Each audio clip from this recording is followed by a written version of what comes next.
Actually this whole room will have a very theatrically lit experience to it. The windows will be blocked out. There will be no lights on almost 2/3 of this whole space. Will have no lighting because the light will be coming from behind there. So this image speaks to, you know, American advertisements for water and the fact that we're willing to pay so much more money to have a plastic bottle filled with water from some place where the water came from way out of state as opposed to our own tap water. So you have this image of this woman, you know, kind of trying to advertise you, entice you to buy a bottle of water because it's convenient and easy to do. So you have that on one hand, and then on this wall right here, this will be a video projection. The video is from water.org.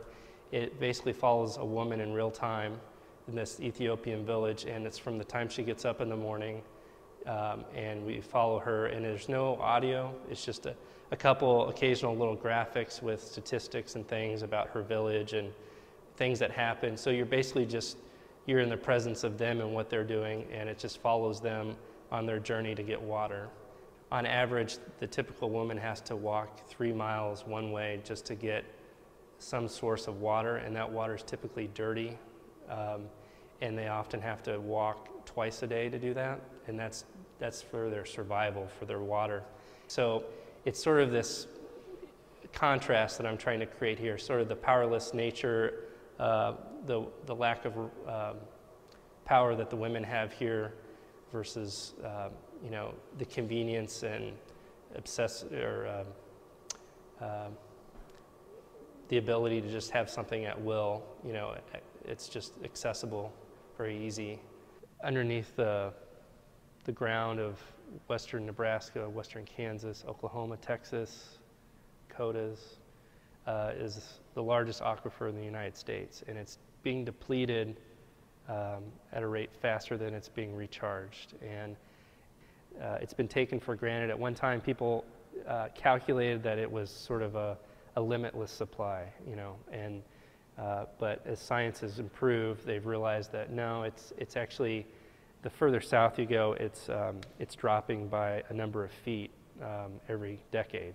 And as I fly out, as I have to the West Coast, you know, the beautiful images you see of the circular patterns. And so I'm going to take these tiles, which are acoustical tiles that people use in office ceilings.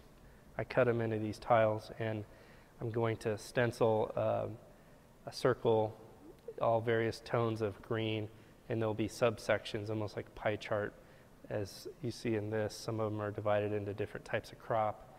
And then in the center will be a second-hand continuous sweeping arm that will just go around and around, and I'll position each one at a slightly different direction.